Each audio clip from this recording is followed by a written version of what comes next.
and welcome to Reddit Roast, the GMAT special. I am accompanied today by Rowan Hand, our in-house GMAT tutor, or one of our in-house GMAT tutors. Rowan, lovely to see you, sir. Great to see you, Sam. I'm So excited to do this. let's do it. Today we've got a series of classic GMAT problems that we've found in the RGMAT thread. So we're pivoting a little bit away from admissions consulting questions to GMAT questions, test taking questions purely.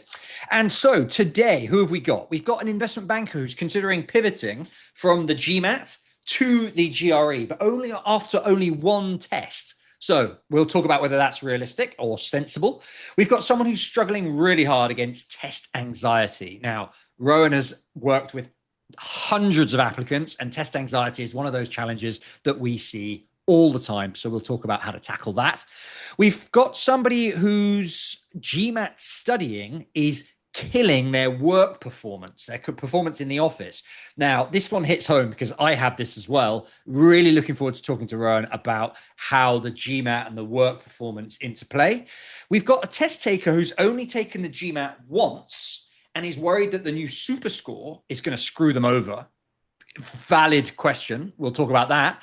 And we have a candidate who's taken the GMAT five times, hit the same score every single time. So we're going to talk about how to handle that plateau and what strategy that test taker should be taking. So a bunch of interesting problems to deal with today. Firstly, formatting's revolting. Oh my God.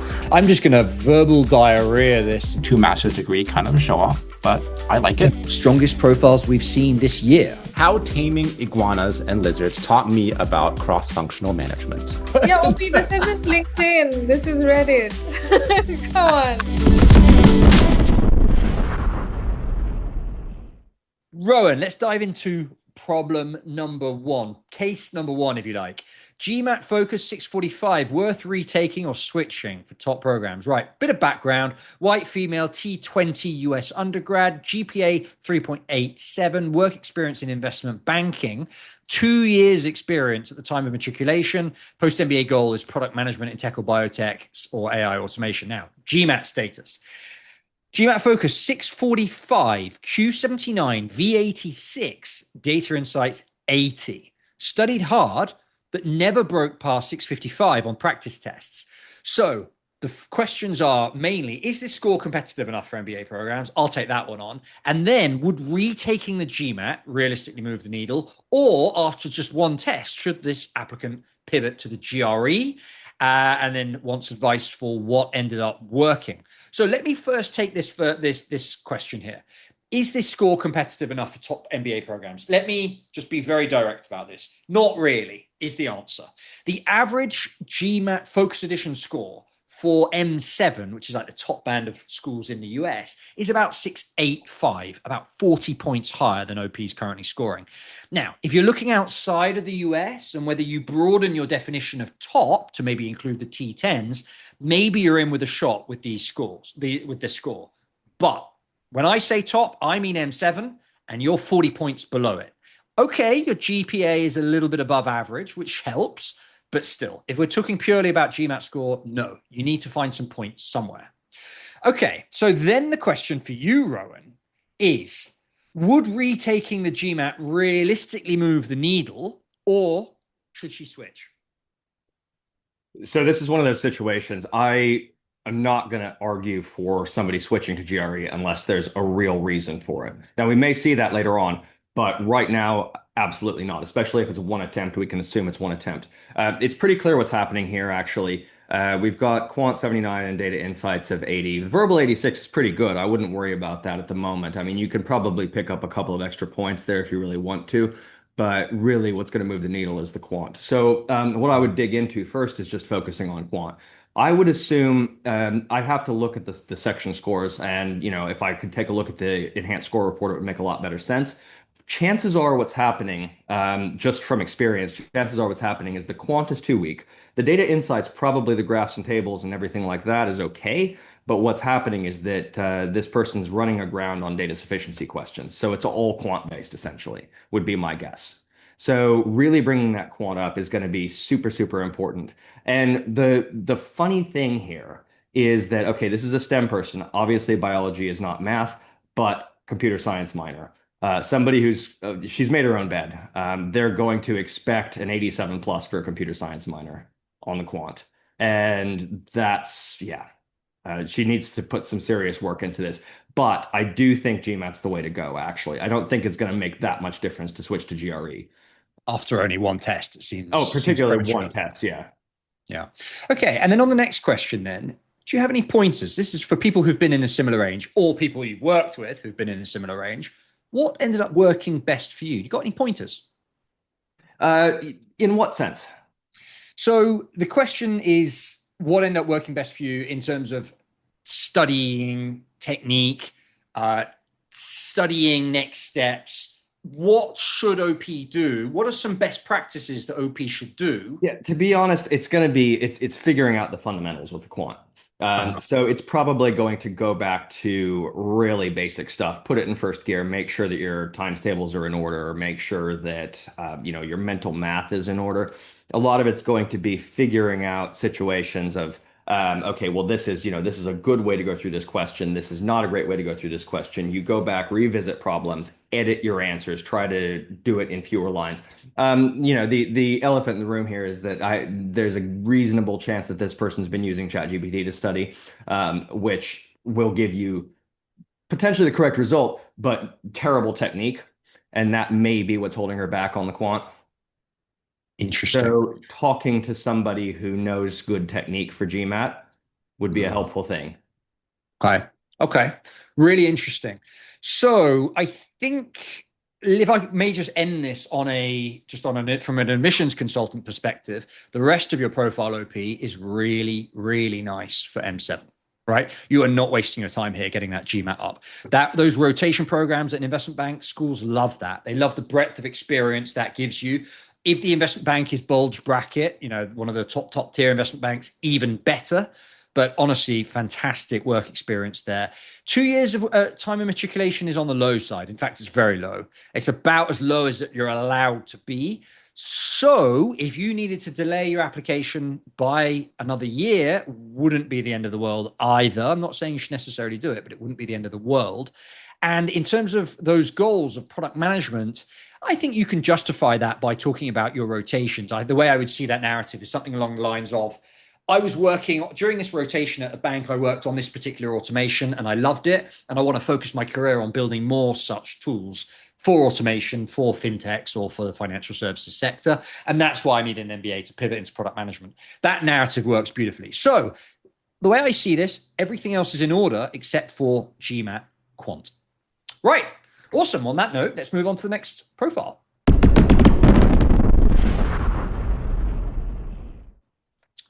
So we have a time management problem here, from what I gather. So I scored a 625 in my first attempt on the Focus Edition, Q80, verbal 85, data insight 78. And in a month, gave a second attempt and scored a 635, Q80, verbal 86, data insight 78. I hadn't slept at all during my first attempt due to anxiety. Second attempt managed to get a little bit more sleep, at least didn't have a horrible headache. I've gotten much better test scores in official mocks, 700 plus. I'm not sure why I'm not being able to time myself better in the actual exam, especially in quants and data insights. In quants, I get fixated on trying to solve one question correctly and reviewing some calculation error, end up taking time away from solving problems towards the end. So this is a classic time management problem, it sounds like. With data, I never know when to quit. The next question could be worse or better. The dilemma of timing versus accuracy. Interesting. Okay. So for somebody whose verbal is consistently stuck between 85 and 88, OP's saying, how do I improve my score in the actual exam? The second questions are around resources and what should the target score be? But Rowan, first, I'd like to hear, just with the information you've got, which isn't that much, how do you think OP can improve her score? Don't worry about verbal. Or his? Just ignore verbal for the moment. It just got to go back to quant and DI here. The interesting thing about this, and we mentioned this actually before we turned on the recording, is that she's identified exactly what's going wrong. So she sees exactly what the problem is. The question is what to do. So Yeah. she's fixated on one question, calculation errors. It's ending up taking time. She's living in a sunk cost fallacy, basically. So she's got to get this right because she messed it up. Now, she needs to learn how to burn questions.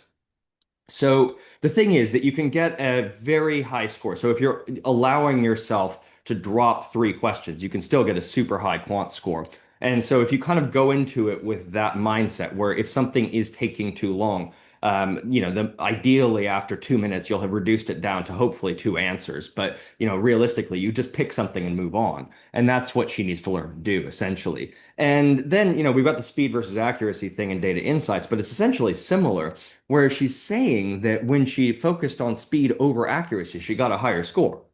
Right? So not much higher necessarily, but she's seeing a trend in that direction potentially. So that's usually what it is. I mean, remember it's a management exam, right? So you have to be able to make decisions based on limited information. That's the whole point of this exam, every single section, right? So that's what she needs to learn to do, is to be able to actually perform under fire. And what she's doing is cowering in a bunker. And so under fire means question comes up, oh shit, panic, I don't know, I can't remember how to handle these. Boom, move. Yeah. Quickly. Don't burn time. Eliminate as many incorrect answers as possible so that you increase your probability of guessing the correct answer. So, don't discount the fact it's multiple choice. And then burn. And go. Then burn. I love it. Okay, what about resources? I've exhausted all the official mocks from MBA.com, finished the sectionals from GMAT Club Pro package. However, I find their quant is way more tricky than the actual exam, and data tend to be heavier. How do you approach resources?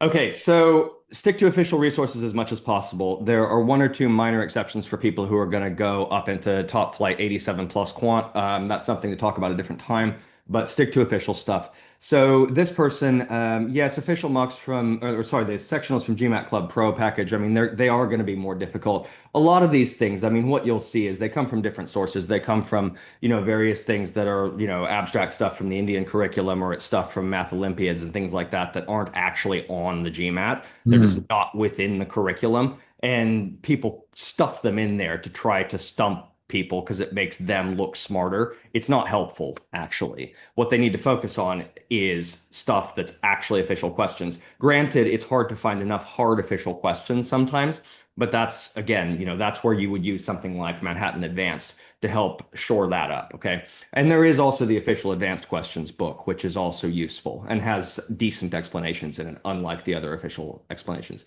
But long story short, stick to official materials. When it comes to official stuff, if somebody takes the thick OG and learns how to do every single question in that and is able to explain all of those questions step by step to a toddler, they'll do well on the GMAT. It's just that people don't do that. That's the real problem. That sounds slow.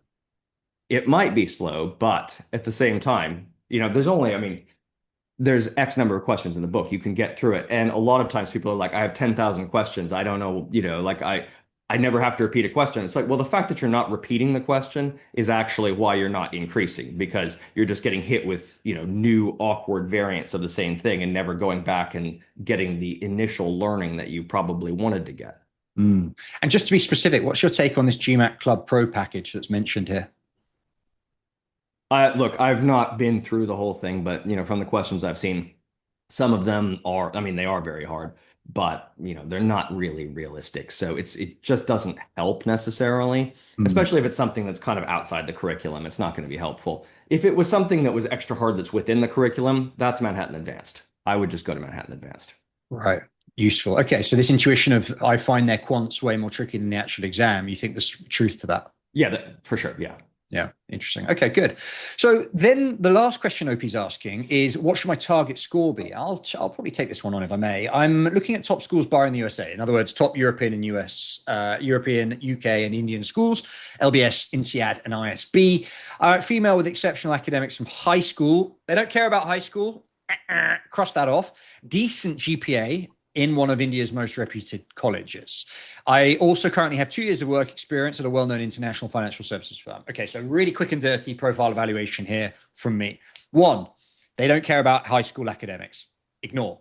2, GPA, decent. I don't know what decent means, but if that translates to like a 3.5, 3.6, average of the M7, then you're in a solid spot. One of India's most reputed colleges, that's great, but it does also mean, I'm reading from this, that you're an Indian applicant. Indian female applicant is considered ORM in business school world. Therefore, they will be looking at your work experience and at your GMAT very, very hard. Now, work experience. Currently have 2 years of work experience at a well-known international financial services firm. To me, that reads 3 years of work experience at matriculation, right? You apply now or in a couple of months, you start the following September or so, that means 3 years. Now, the average work experience of the MBA programs you're talking about is about 4 years, 4 or 5 years.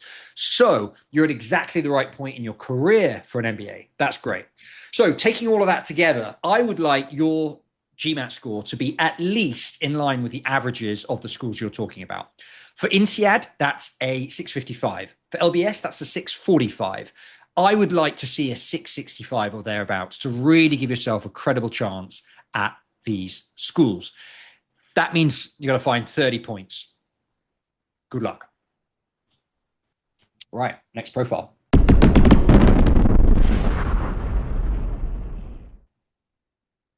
Frustrated with the GMAT. Only 26 days in. I'm sure you're not the only one, but it's relatively young to be frustrated. Let's see. Okay, the question is, hey everyone, I'm 26 days into my GMAT prep and wanted to share where I'm at and hear if anyone else is going through the same thing. Quick background, Argentinian. English isn't my first language, but I went to a bilingual school my whole life, so it's solid. I followed a structured course. Verbal, I'm almost done with the theory. Practice performance isn't where I want it to be yet. What's frustrating me most isn't even the difficulty, it's the anxiety going into questions. I get nervous, which makes it worse. Quant, just getting started. Honestly, it feels more natural to me. Business background, covered a lot of this in university, but concentration is a real issue. So again, it's the mental game here, I think, Rowan. The biggest problem, I'm studying with a full-time job. My focus is all over the place during the week. I can only get real quality study time on the weekends. I'm making dumb concentration mistakes and it's killing my confidence. My target is I think this means take the test and finish the testing in October, November to apply round 2, which means early Jan thereabouts. I'm nowhere near ready to take a practice test. I want to build the foundation first. Mostly I'm here to ask, how do you deal with the frustration? I've been in a bad mood for weeks. It feels like GMAT has taken over my life and I'm not even getting results yet. Whoa, lots to get into there. Rowan, how do you deal with GMAT frustration? The first thing is just take a practice exam. You need a baseline, number one. That's how you build the foundation. You have to understand where you're coming from. And once you've done it, you rip the Band-Aid off. It's going to be a lot easier. I think that's probably the first thing you want to do. Sounds like OP's scared to take that first test. Yeah, exactly. Well, that's another whole thing. I would say do whatever you need to do that. But I mean, yeah, look, this is just a situation of calm the fuck down. Like you got to figure that out somehow or another. All right.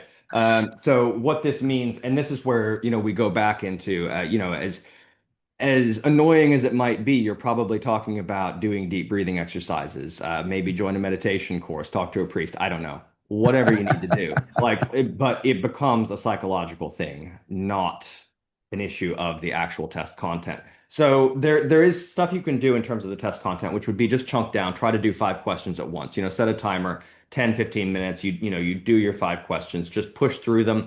You can look at them later in the day. You don't have to examine them right then and then feel bad about whether you got them correct or incorrect. You could actually just say, I'm going to do this. I'm going to examine it again in 4 hours on my coffee break, that kind of thing. Or you can, dangle a carrot in front of yourself, trying to, say, okay, well, I'll go, whatever your indulgence is, I'll have a croissant after this if I do this thing, that type of thing, whatever. You figure out a way to get yourself to do it. And then once you've done more questions, it's just going to get easier. But the thing is with verbal particularly, it is a psychological game in many ways because verbal is assuming that people are going to tighten up, they're not going to pay attention, they're not going to be able to extract the relevant information quickly. And if you don't do that, then yeah, those questions are going to eat you alive. And this is generally the problem. The native speaker, non-native English speaker thing is just not a thing, not an issue, basically ever. Unless somebody's English is just not sufficient. But if somebody's English is sufficient, the people who score the best in the verbal, in my experience, and I've worked with thousands of students, literally, like the people who score the best tend to be people who speak multiple languages, usually not native English speakers, because English speakers tend not to speak multiple languages. Very interesting. So you don't think the, I guess, mother tongue Spanish in this case is an issue here? No, that is not an issue. I mean, honestly, the highest verbal scores I've seen are actually, yeah, French, Italian, Spanish. Really? Yeah, and then maybe the Scandos to a certain degree, but yeah, I mean it's usually people who have access to multiple languages are the ones who, yeah, and they understand language structure and yeah, exactly. Interesting. Okay, I'm going to chip in my kind of third-party opinion on this. Now, I'm not a GMAT tutor. Rowan's the expert here, but I did go through, and I think everyone who's taken the GMAT has dealt with some degree of frustration one way or another. I was taking the test, just like OP, I was taking the test while working in investment banking. And so my hours were absolutely brutal. And I found, just like OP is finding, that the frustration from the test was feeding through to my performance at work. And as my performance at work was impacted, I got more frustrated with the test. And it was a bit of a vicious cycle. For me, what worked was I set my alarm really early. I'm talking like 4:30, 5 o'clock in the morning, every weekday. And I got a solid hour and a half, 2 hours of GMAT work in before I went to work. Now, yes, I was tired at my work, but knowing that I had done my practice for the day and I'd got a good study session under my belt before going into my work day made me feel better. It made me not feel angry about my job taking away from my study time. And then I had to go to bed fucking early to be able to get up again the next day at 4:30. But that I got into a routine and eventually that worked. And it made me, yes, I was tired, but at least I was happy and I was satisfied. And actually for me, that's how I killed the fear and killed the frustration in the end. So look, horses for courses, everyone has their own thing. But for me, that was the thing. It was time management of my work week that made the massive difference. And you got to figure out a way to start doing it. That's the key thing. Like you need to just do as little as you need to do at the beginning. You'll build up momentum as you do it. But as you do more questions, then it becomes more of a game because it's sort of like, okay, well, why is this wrong? Not this issue of, oh my God, I'm going to get it wrong. It does sound like doing that first practice test is going to be the big milestone. And yes. I think what OP is probably wondering is, shouldn't I save that practice test for later once I've covered the basic material? What would you say to that? It's honestly no. The thing is, it's going to be a cold shower. That's fine. Like it doesn't really matter. What you mean? Your score's going to suck the first time round? Almost. It might. He might be surprised.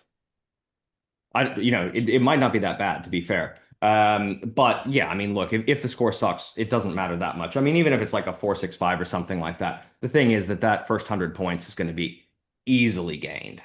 That would be, maybe a month's work or something like that to get that. If somebody's solid, they're really aiming for 6.55, 6.75, something like that. Even if they start at that level, that first month is going to bring it up by a substantial amount. And then, it's a steeper climb after that.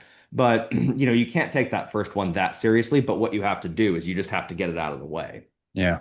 Interesting. OP, I think the answer here is clear. Get that first test under your belt. It might help alleviate some of this frustration. Right. Next profile. Let's go. Hey there, I hope you're enjoying this roast. Let me just jump in really quickly to plug Sam Weeks Consulting. We're a team of top MBA admissions consultants whose job it is to get you into the best business schools in the world. Head to samweeks.com to find out how we do it and to get in touch. Concerned about the implications of Superscore. Okay. Before I dive into this prompt, Rowan, can you just explain to everyone watching very, very simply what has happened with this Superscore release? So yeah, the Superscore is something that's just come out in the last couple of weeks, actually. So the idea basically is that, you have your three section scores, right?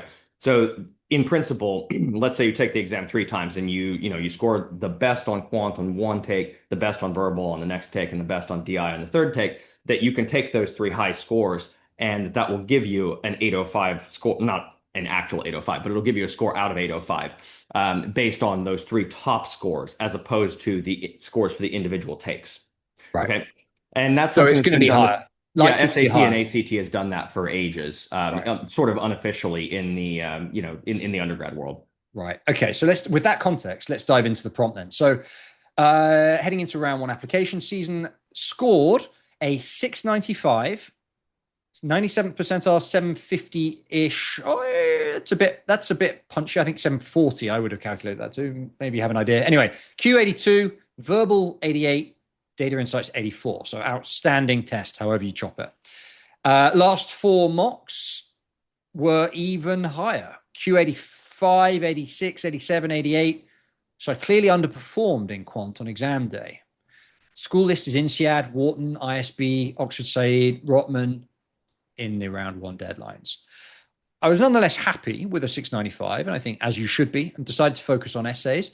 With the introduction of Superscore, which Rowan was just talking about in the last few days, I'm worried that that MBA programs will assess my 695 differently. Does anyone have any insights to how a 695 single sitting score will be assessed versus a 695 Superscore?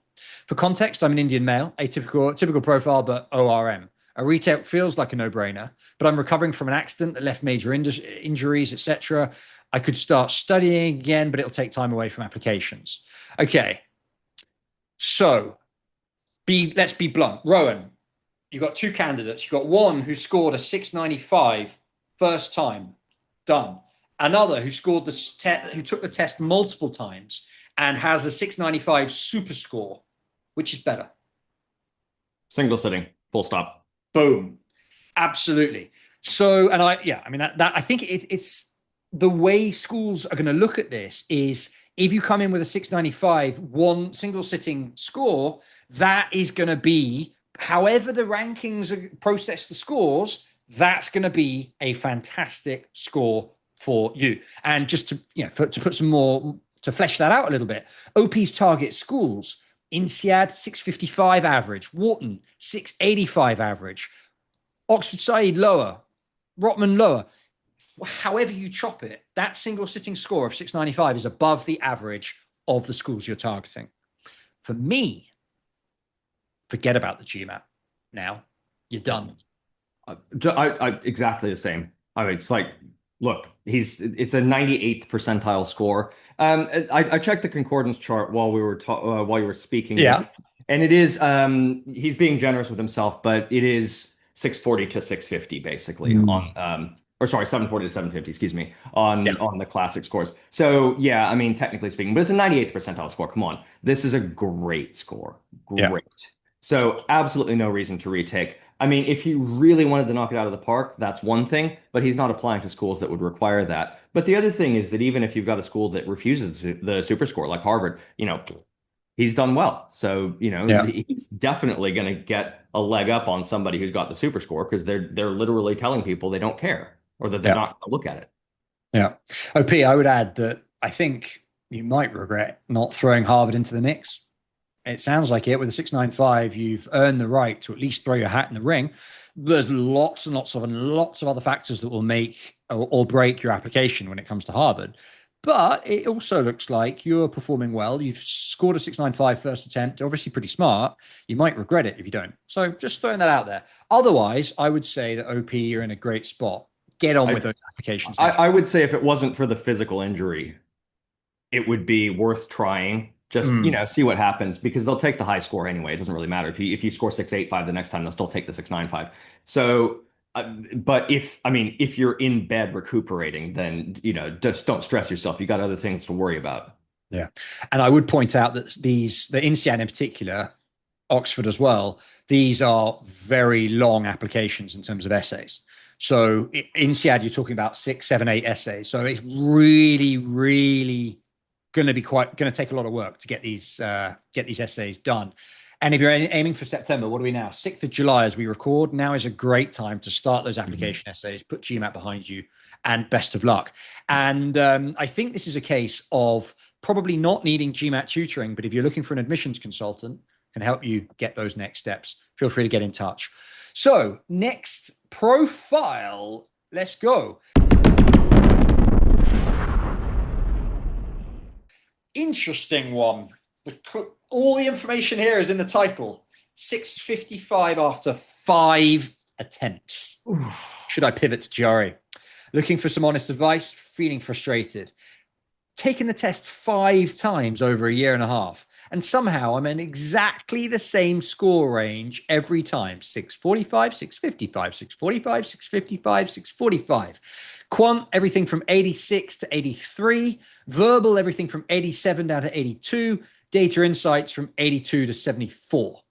So, cannot seem to nail all of them on the same day. Genuinely don't understand how this is possible. Every time I think I've improved, something else seems to offset it. Official mock test scores, 685 to 715. Hence, it's disheartening as much as surprising. And I'm considering switching to the GRE. Right, the rest of the context aside, we'll go into a bit of a profile evaluation afterwards. But do you think OP should pivot? I'm looking at these scores, and they're essentially the same. They're not exactly the same, but they're within one standard deviation of each other, so that's treated as the same by the schools, I would think. This guy needs a Superscore. It's true, actually. Superscore's going to help, huh? Yeah, for sure. Q86, V87, DI82. That would be, that would a minimum 685. So maybe 695. So that's that could help a lot. So it's worth just checking that out, man. It's just pay to have the Superscore sent, and that could actually sort you out, and you don't have to take the exam again. So it's worth thinking about. That's all I'm saying. Okay, but quant data specialist. Why is data insights so low? Data insights is lagging behind the other two in every case. That's not looking good because that's literally your job, my friend. Like, you need to sort that out. Data specialist at a bulge bracket investment bank. Yeah. Like, what is going on? So it's very likely data deficiency. It might be two-part analysis, but there's probably one of those question types that's killing you. And you got to figure that out. You got to sort that out, and you can retry the GMAT. Fine. That's one thing. But, as we were saying, like, I don't like recommending GRE, but 5 attempts on GMAT and everything's stagnant. Just give it a shot. Try a practice exam. I mean, look, if you're scoring 167, 170 on the GRE on both sections, then just do GRE. Just never tell anybody you did GMAT. Interesting. I mean, it's a rare case, but this person might actually be that case. And this time, be blunt with yourself, be realistic with yourself about where you're not scoring, because it does sound like your take on this, Rowan, is that those data insights are his Achilles heel. Yeah, for sure. I mean, look, the verbal's a little bit inconsistent. The quant is going down, which is a little bit annoying, but I wouldn't stress as much over that. He's obviously super capable, but the data insights is no. Absolutely not. I mean, the other thing to consider would be section scores, but like what's happening here, and I think this is something that the schools are going to look at, because it's 5 times already without movement. That means that there's not been enough reflection in between the exams. Yeah. So that itself is starting to look bad. Yeah. So I think it's actually just the volume. It's not that he can't take it more, because the first one's April. It's April to June 2026. So basically it's July 2025 now. He's got one more exam that he can do. July 26 now. So yeah, July 26. So he's got, once it passes the date for July 25, he's got 2 more exams. But he could, because you can only do 5 in 1 calendar year. But you can do unlimited at this point. So it's 5 in 1 calendar year. So he's got 1, possibly 2 very soon. attempts that could happen on GMAT. But I mean, yeah, I would say, yeah, just give it a shot. Try GRE, see what happens. If you're, if you're getting proper high scores, like I said, 167 plus. If it's not, go back to GMAT. Yeah. I would, well, I'd love to ask you, at what point, going through this process, let's say OP is presumably not using a tutor, because I think if OP was using a tutor, this one way or another wouldn't look like this. When I did the GMAT, I took the test twice and I scored, it was in the old test and I was scoring around a 680. I then hired a tutor and added 40 points to my score, scored a 720 and called it a day after three. And for me, that was what happened in my head was I've taken the test twice, scored roughly the same thing, hired a tutor, got it up 40. It sounds like OP hasn't had that reflection yet. That realization yet. The differences, like the time differences are substantial enough that there should be some better reflection here. So, and yeah, I agree that, I mean, that's a good insight actually, that probably there's no tutor involved because the tutor would have sat down and really been able to dig through what's going on here. And, look, I mean, yeah, so you're in India. Tutors are 2,000 rupees an hour. Like you'll be able to find a good one when you actually, like you can get one-on-one tuition. It costs very little for somebody, especially for somebody who's working as a data specialist in a large European bank. It's not like you don't have the money. Yeah. Does sound like that's probably an investment worth making, OP. Yeah, absolutely. I mean, look, so there's a lot of tutors out there, and some are better than others, but I guarantee you that you can find somebody for pretty cheap in India who's pretty good. Okay. Now, that I think is pretty clear advice. I'm going to just wrap up on here by just giving you a profile evaluation to kind of put your profile into perspective, because you have done us a favor of giving us all this information on your about your background. So let me just use that for you very briefly. 26-year-old Indian male, target schools most M7s and INSEAD, so very much top programs. Chemical engineering grad with a finance major from a tier 1 Indian university. GPA 8.47, so decent. Work experience, quant data specialist at a bulge bracket investment bank. By the way, investment banker here, so overlapping there. 6 years of work experience at time of matriculation, so slightly more experience than the average for the US programs, but bang on the average for the European programs. Post MBA goals, investment banking. Well, he's also only 26 though, so age-wise. So age-wise, he's young. Yeah. Post MBA goal, investment banking at an elite boutique in the energy or tech space. Okay. Demographic, definitely overrepresented. 26-year-old male engineer, right? Get first point. Second, work related. I don't see anything in the way of promotions, but I do see a bulge bracket bank. So that's great branding. And I do see a very quant focused role, but not necessarily client facing. So solid professional, but not best in class. Work experience lengthwise, 6 years at matriculation is perfect. Really, really nice. Goals, investment banking. So moving from a quant data specialist into a client-facing investment banking role is doable, but you are going to be largely self-guided in that transition. You can use the school's career guides, career support to get the introductions. But ultimately, what they're going to be looking for, what the recruiters at the banks are going to be looking for is this guy polished enough to put in front of clients? Because often quant data specialists are not.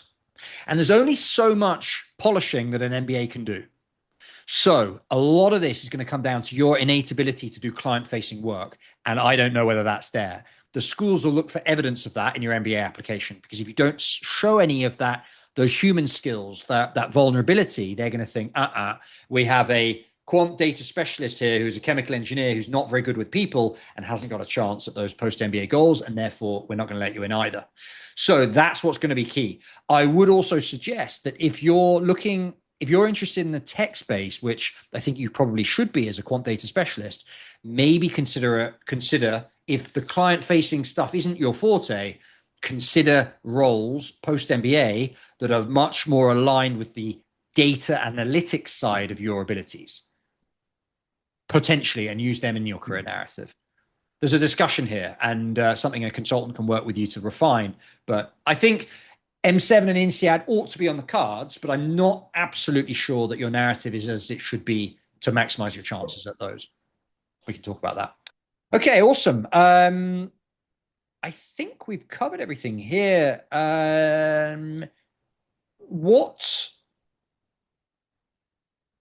Let's say, Rowan, last curveball for you here. Sure. If OP did pivot with these scores previously in his GMAT, what would you consider a successful pivot? What GRE should OP be aiming for to justify a pivot? In other words, OP takes a practice test tomorrow. What is the score in the practice test that says, yeah, pivot's the right thing to do? I mean, this is going to be like, I would love to see sort of a 332, which is pretty high to be fair. But I mean, the thing is, maybe a 330. Yeah. But if it's going to be lower than that on a practice exam, I mean, given the preparation already, if you're looking lower than a 330, I wouldn't even bother. If it's a 330 and you can bring it up, and you're getting closer up toward 335, then yeah, you're probably fine. I mean, ideally, that's what I was saying before. Ideally, I'd see 167 in both. Then that's a 334. So, and if you can get there, yeah, no, it is very high. It is very high. But the thing is, like, this is the difference between GRE and GMAT is that basically, like, GRE is for box tickers. Basically, if you really have to get the top score, then you can do that theoretically on GRE. Whereas GMAT is going to throw every roadblock possible in your way to make sure you don't do that. GRE is about ticking boxes. GMAT is about being able to perform well in an incredibly difficult circumstance. It's how well you run the race as opposed to ticking the boxes. And that's maybe a way to look at it. Which is why that might suit OP more. Yeah, which is possibly, you know, I think, you know, when push comes to shove, it's not like they're actually supposed to say it, but I think, you know, a lot of schools do kind of on the down low prefer GMAT for that reason. Interesting. I could be wrong about that, but you know, maybe in the past. Yeah, maybe in the past. I think schools are very, very clearly stating at the moment that they have no preference and that they will look at the percentile regardless. Traditionally, but the percentiles are very different now, and that's a big issue since Focus Edition. So the GMAT percentiles are This is a conversation probably for another day. But that's the thing. What you're looking at with GRE, you get a 170 in the GRE quant, and that's the top 9%. Wow. That's not saying very much. Whereas having a 98th percentile on GMAT, as we saw before, you know, that is saying something. Yeah. Okay.